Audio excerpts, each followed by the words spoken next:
राजस्थान प्रदेश के सभी विद्यार्थियों का हार्दिक स्वागत, हार्दिक अभिनंदन। प्रिय विद्यार्थियों, साहित्य क्लासेस में आज हम पढ़ रहे हैं इंग्लिश कंपलसरी और इंग्लिश कंपलसरी में हम पढ़ रहे हैं लेसन 14 और वो है पोएट्री से संबंधित। पोएट्री से संबंधित है द हॉफ।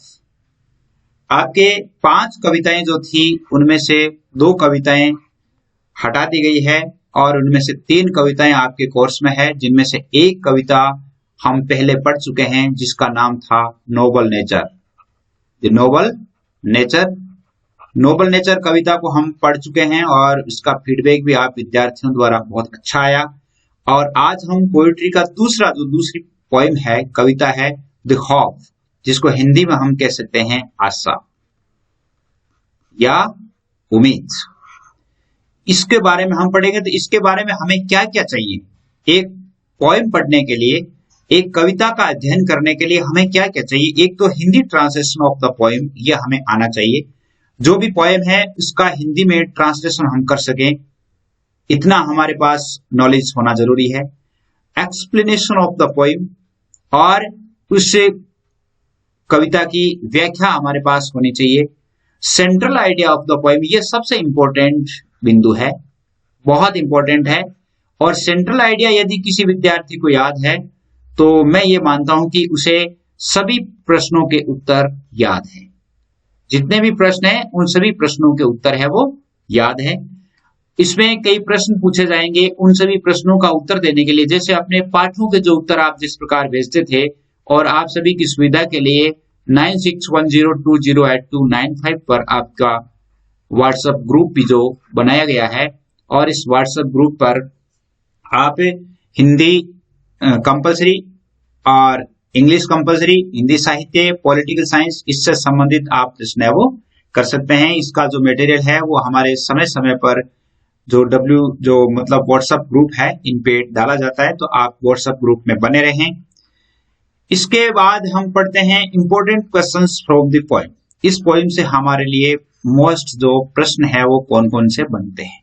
तो ये 4 जो मैटर है, 4 जो टॉपिक हैं, इन 4 टॉपिक्स पर हमें अध्ययन करना आवश्यक होता है इंग्लिश के लिए।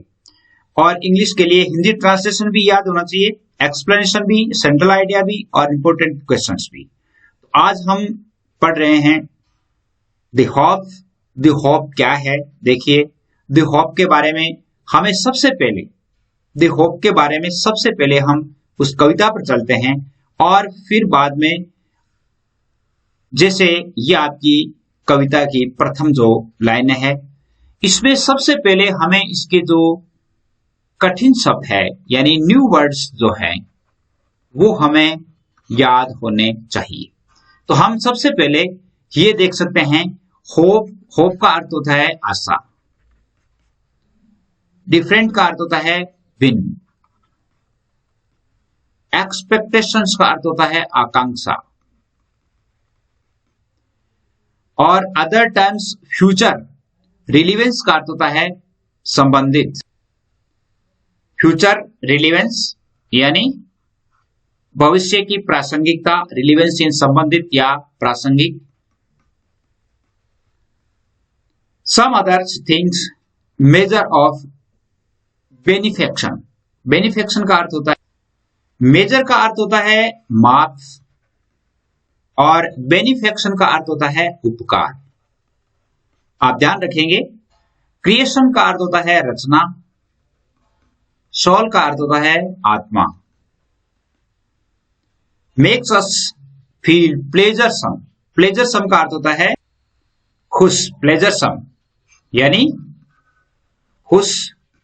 और एंड लीप उछलना, विद एंथुसियाज्म उत्साह। एंथुसियाज्म का अर्थ होता है उत्साह। और ग्लो, ग्लो का अर्थ होता है चमक। ग्लो का अर्थ क्या होता है? चमक। इन द पास्ट यानी अतीत में। सर्वाइव्ड, सर्वाइव्ड का अर्थ होता है अस्तित्व था। सर्वाइव्ड यानी अस्तित्व रहा या हम जीवित रहे, जीवित रहे। और सरमाइज सरमाइज का अर्थ होता है आपके अटकल लगाना या आकलन करना। इसका अर्थ होता है आकलन करना। और किल्स किस का अर्थ होता है नष्ट करना या मारना। नष्ट करना या मार। नेगेटिविटी का अर्थ होता है नकारात्मकता, नकारात्मकता। एंड फिल्स, फिल्स अर्थात भर देना। और काम शांति। और क्वाइट यानी निश्चेष्ट, निश्चेष्टता। मेक्स बर्ड्स फ्लाई, फ्लाई यानी उड़ना। तो ये तो था इनका शब्दार्थ जो हमारे लिए आवश्यक था। तो अब हम देखते हैं कि ये जो कविता है, इस कविता का हमारे लिए जब हम इसे पढ़ेंगे, इसकी व्याख्या करते हैं, इसका सरलार्थ करके देखते हैं और फिर हम इसका देखेंगे एक सेंट्रल आइडिया। व्याख्या कर लेते हैं, व्याख्या के बाद में इसका एक सेंट्रल आइडिया देखेंगे कि इसका सेंट्रल आइडिया क्या हो सकता है। देखिए इसकी व्याख्या। कवि क्या कहता है? Hope is given different names, some call expectation. आशा जिसके विभिन्न नाम दिए गए हैं, आशा जिसके विभिन्न नाम दिए गए हैं, सम कॉल इट एक्सपेक्टेशन, कई लोग इसे आकांक्षा कहते हैं। Others turn in future relevance, और अन्य जो है वो इसे भविष्य की प्रासंगिकता से जोड़ते हैं। टर्न इट फ्यूचर रिलेवेंस अर्थात भविष्य की प्रासंगिकता से जोड़ते हैं। Some others think it measure of benefaction, और सम अदर्स अन्य जो है वो इसे क्या सोचते हैं? अन्य जो इसे सोचते हैं मेजर ऑफ बेनिफिक्शन, मेजर माप, बेनिफिक्शन यानी उपकार, यानी यह उपकार का माप भी इसे बताया गया है। अर्थात अदर पर्सन यानी अन्य लोगों का कहना है कि यह उपकार का कार्य परहित का कार्य भी है। To be hope is the creation of soul. To be यहां पर कौन है? स्वयं कवि है। कवि कहता है कि मेरे लिए आशा एक आत्मा की रचना है। आत्मा की रचना है। आशा मेरे लिए आत्मा की रचना है, आत्मा की कृति है। और वह क्या कहता है कि इससे मुझे दैट मेक्स अस फील प्लेजरसम, इससे मुझे प्रसन्नता की अनुभूति होती है। दैट मेक्स अस फील प्लेजरसम, कि इससे हमें प्रसन्नता की अनुभूति होती है। And leave with enthusiasm and glow, और आशा के कारण ही हम एंथुसियाज्म उत्साह और चमक के साथ उछलते हैं, आगे बढ़ते हैं। आशा और उत्साह के साथ साथ प्रसन्नता बढ़ जाती है, अर्थात उत्साही और प्रसन्न होते हैं, और इससे हमारी आशा जो है वो मजबूत होती है, बहुत ही मजबूत हो जाती है। In past we survived on hope, अतीत में हम उम्मीद पर जीवित थे। अतीत में भी हम उम्मीद के कारण, आशा के कारण ही जीवित रहे हैं। आशा हमारे जीवित रहने का स्रोत रही है।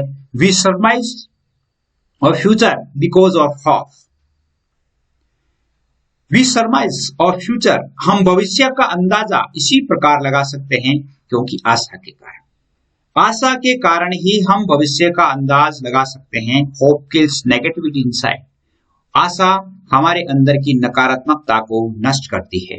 And फिल्स us with calm and quite, और यह हमें शांति और निश्चेष्टता से भर देती है। अर्थात फिल्स us with calm and quite, यानी हमें शांत और निश्चेष्ट कर देती है। Hope makes the birds fly, और आशा पक्षियों को उड़ने के लिए प्रेरित करती है।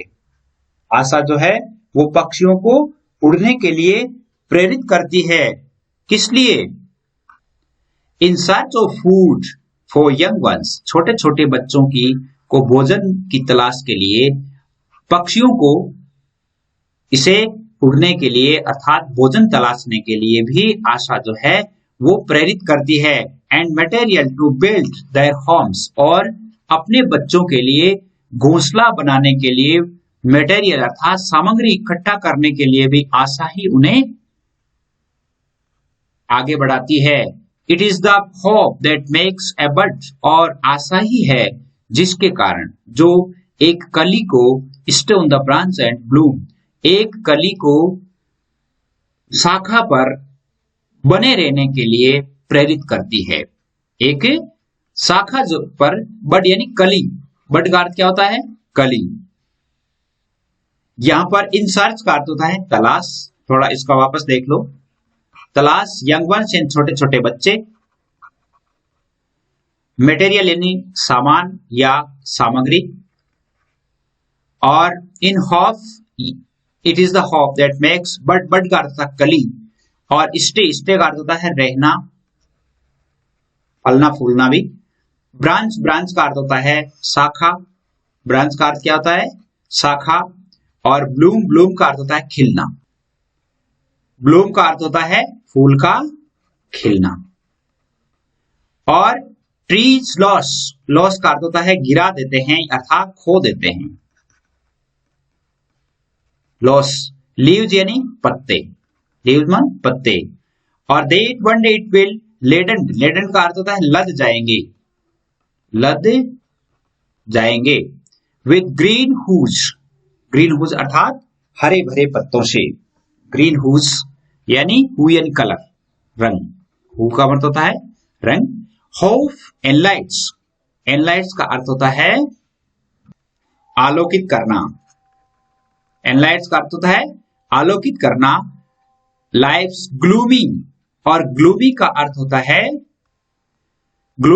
है खिन्न या अंधकार, या हम ये कह सकते हैं कि अवसाद। और थ्रू फेरर का अर्थ होता है, थ्रू फेस का अर्थ होता है जीवन मार्ग या जीवन शैली। And makes us feel the freshness, तरोताजा। वार्मथ, गर्म। एंड डेज एट का अर्थ होता है आगे। Hope makes life go on, जीवन जारी रखना। एंड डेरिवेटिव का अर्थ क्या होता है? डेरिवेटिव का अर्थ होता है आपके यानी उत्पन्न होने वाला, डेरिवेटिव उत्पन्न होने फंक्शन यानी कार्य।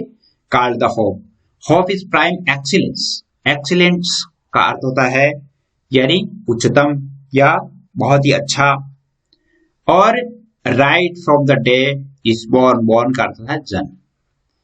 तो अब देखिए, पक्षियों को भी ये प्रेरित करती है in search of food for young ones, अपने छोटे छोटे बच्चों के लिए दाना एकत्रित करने के लिए पक्षियों को भी प्रेरित करती है उम्मीद। और वे अपना घोंसला बनाने के लिए भी सामग्री या घर बनाने के लिए सामग्री लाते हैं। It is the hope that makes a bird, और आशा के कारण ही कलियां जो है वो शाखाओं पर बनी रहती है। इस उम्मीद में ये आशा होती है कि वे एक दिन खिल करके फूल बनेगी। ट्रीज लॉस देयर लीव्स, आशा के कारण ही पेड़ जो है वो पत्तों को त्याग देते हैं, और उन्हें ये उम्मीद होती है कि that one day it will be laden with green hues, और उन्हें ये उम्मीद होती है, ये आशा होती है कि वे एक दिन पुनः हरे भरे पत्तों से लद जाएंगे। Hope enlightens the hope life's gloomy thoroughfares, और आशा जो है वो हमारे जीवन के अवसाद और अंधकार में जीवन को आलोकित करती है, अर्थात उसे चमका देती है। अंधकार में रास्तों को आलोकित करती है, हमारे जीवन के अंधकार को दूर करती है। And makes us feel freshness, और आशा के कारण हमारा जो भविष्य है वो फ्रेशनेस एंड वार्मथ, और हमें स्वच्छ और बहुत ही तरोताजा महसूस करवाती है। हम सभी जो है आशा के कारण ही आगे बढ़ते हैं। गो एट डेज, आशा के कारण ही आगे बढ़ते हैं। Hope makes life go on, और हमारे जीवन को गति प्रदान करती है। Hope makes life go on, जीवन को गति प्रदान करती है। Life is derivative of function, जीवन आशा नामक कार्य से उत्पन्न एक शब्द है। Life is a derivative of function, यानी जीवन क्या है? जीवन आशा नामक कार्य से उत्पन्न होने वाला एक शब्द है, called hope. Hope is prime excellence, और आशा है वो प्राइम एक्सीलेंस यानी आरंभिक श्रेष्ठता है। एक्सीलेंस मतलब श्रेष्ठता, आरंभिक श्रेष्ठता है, अर्थात जीवन आशा का श्रेष्ठतम आरंभ है, और right from the day one is born. ठीक, यानी आशा जो है, दूसरे शब्दों में ये हम कह सकते हैं कि आशा एक शानदार प्रारंभ है, और मनुष्य के जन्म से ही मनुष्य जो है वो आशा पर निर्भर रहता है। तो आशा के बारे में ये था, आशा क्या है। अब देखिए, हमें इसका एक सेंट्रल आइडिया लिखना है, और ये सेंट्रल आइडिया जो है वो आप प्रत्येक विद्यार्थी को याद होना चाहिए। जैसे देखिए, इसका सेंट्रल आइडिया ये आप याद कर लो, सभी लगभग प्रश्न है वो इससे कवर हो जाएंगे। The poem the hope written by Rajan Agarwal motivates us to live positive life. Rajan Agarwal द्वारा लिखित ये कविता हमें एक सकारात्मक जीवन जीने हेतु प्रेरित करती है। द पोइट डिस्क्राइब्स, वर्णन करता है, that the hope has been given different names by people including the poet, कि आशा को कवि सहित बहुत सारे लोगों द्वारा कई नाम दिए जा चुके हैं। The hope is the creation of life, आशा जीवन की रचना है, जीवन की कृति है। व्हेन वी फील जेलस एंड डिलेटेड, जब हम खुशियां और आनंद महसूस करते हैं, तो the hope in us becomes stronger, तो आशा हमारे अंदर और मजबूत हो जाती है। Due to only hope we are able to think positive, केवल आशा के कारण ही हम सकारात्मक रूप से सोचते हैं हमारे भविष्य के लिए। Because the hope kills negativity inside us, क्योंकि होप जो होती है, आशा जो होती है, वो हमारे अंदर की नेगेटिविटी को, नकारात्मकता को मार देती है। The poet says that the birds fly in search of food only because of hope, कि कवि कहता है कि पक्षी जो है वो भोजन की तलाश में अपने छोटे छोटे बच्चों को और अपने घोंसले का निर्माण इसीलिए करते हैं कि उन्हें उम्मीद होती है, आशा होती है। According to the poet, it is only hope which motivates the birds to stay, motivates the birds, यहां पर बर्ड्स है BUDS, कि ये आशा ही है जो कि कलियों को शाखाओं पर बने रहने के लिए प्रेरित करती है। इसलिए trees only to hope that one day it will turn into flower, और ताकि वो ये सोच सके इस उम्मीद के कारण कि वो एक दिन बनकर के फूल बनेगी, कलियां जो है फूल बनेगी। In short we can say, संक्षेप में हम कह सकते हैं, a man is dependent on the hope since birth, मनुष्य जो है वो आशा पर जन्म से ही निर्भर रहता है। ये आप इसका सेंट्रल आइडिया आप अच्छी तरह से इसको याद कर लें। ये इतनी लाइनें, इसके माध्यम से आप बहुत सारे प्रश्नों के उत्तर आप लिख सकते हैं। बहुत ही सरल भी है, और बहुत से ऐसे प्रश्न होंगे जिनके उत्तर आप आसानी से लिख पाएंगे। अब देखिए, हमारे सामने ये जो अपन ने पढ़ा, इसमें से कुछ ऐसे प्रश्न हैं जिनके उत्तर हमें लिखने हैं। जैसे देखिए, ये what are the names given to the hope, जैसे मान लो आपके यह प्रश्न आ सकता है, what are the names given to the hopes, कि होप को क्या क्या नाम दिया गया है, होप को क्या क्या नाम दिया गया है, इसके बारे में देखिए। तो इसके बारे में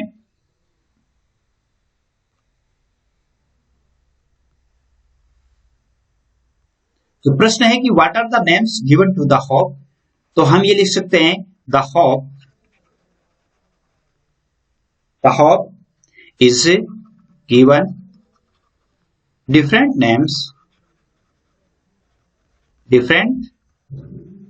names like, क्या क्या नाम है जिसमें हम, जैसे expectation,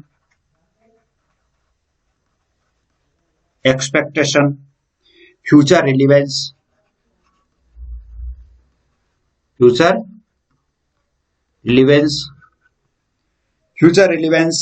and measure of benefaction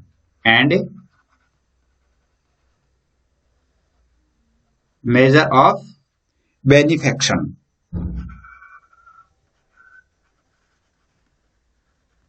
measure of benefaction, आशा के इतने नाम दिए गए हैं। एक प्रश्न है आपके कि what is the poet say about the hope, hope के बारे में क्या कहते हैं। The poet says that hope is future relevance, कि होप जो है भविष्य की प्रासंगिकता से संबंधित है। Man thinks positive due to the hope, मनुष्य जो है वो होप के कारण ही, अर्थात आशा के कारण ही वह सकारात्मक सोच रखता है। जैसे एक प्रश्न है, who does accept that the hope is creation of his life, तो इसके लिए आप उत्तर क्या लिखेंगे? द पोइट एक्सेप्ट सो, कवि है वो ऐसा विचार रखता है। अगला प्रश्न है आपकी, व्हाट डज होप किल, कि होप किसे मार देती है, किसे नष्ट कर देती है? उत्तर होगा the hope kills negativity. Hope जो है वो नेगेटिविटी को अर्थात नकारात्मकता को नष्ट कर देती है। प्रश्न है, who does fill us with calm and quiet, सीधा सा उत्तर है हु की जगह क्या कर दोगे? The hope. यहां पर हो जाएगा the hope fills us with calm and quiet. अगला प्रश्न है, how does the hope motivates the birds, पक्षियों को कैसे प्रेरित करती है? The hope motivates the birds to feel their young ones, छोटे छोटे बच्चों को खाना खिलाने के लिए उम्मीद ही प्रेरित करती है। एंड इन होप, और उम्मीद में ही, they collect their material to build their homes, वे अपना घोंसला बनाने के लिए भी क्या करते हैं? मटेरियल इकट्ठा करते हैं, अर्थात उम्मीद के कारण ही। देखिए 7वां क्वेश्चन जो आपके, how has hope helped us in past, कि अतीत में आशा ने हमें कैसे प्रेरित किया, कैसे सहायता की? In past due to hope we survived, आशा के कारण ही भविष्य में हम अतीत में जीवित रहे। The hope killed the negativity, होप ने हमारी नकारात्मकता को समाप्त कर दिया। It motivated us to live a positive life, और इसने हमें एक सकारात्मक जीवन जीने के लिए प्रेरित भी किया। बहुत ही छोटे छोटे प्रश्न हैं, बहुत ही अच्छे प्रश्न भी हैं। एक अंतिम प्रश्न है, why do the birds stay on the branch of a tree, कि कलियां जो है वो शाखाओं पर क्यों बनी रहती है? The birds stay on the branch of a tree in this hope that they will turn into flower, कि वो एक दिन वो है उसमें कलियां जो है वो फूलों के रूप में बदल जाएगी, इस उम्मीद में वो रहती है। तो मैं ये उम्मीद करता हूं कि आपके लिए बहुत ही अच्छे प्रश्न होंगे, और जो प्रश्न आपको करने हैं, अर्थात जिन प्रश्नों का अभ्यास आपको करना है, तो आप इन प्रश्नों को अवश्य लिख लीजिए। आपके ये प्रश्न जो है, आपके ये 9वां प्रश्न है, why do the trees lost their leaves, ये आपको करना है। What is the importance of hope in our life, ये आपको ही करना है। यहां तक मैंने आपको, यहाँ बर्ड्स की जगह बर्ड्स है, BUDS। अब आप ये प्रश्न जो है वो अवश्य ही करेंगे, इनको हल भी करेंगे, और उम्मीद करता हूं कि आपको अच्छा लगेगा। अब सिर्फ और सिर्फ थोड़े ही पढ़ रहे हैं ताकि हमारा कोर्स भी हो जाए, और फिर हम राइटिंग जो है वो भी शुरू करें, अर्थात कंपोजिशन भी शुरू करेंगे। आज बस इतना ही, धन्यवाद, जय हिंद।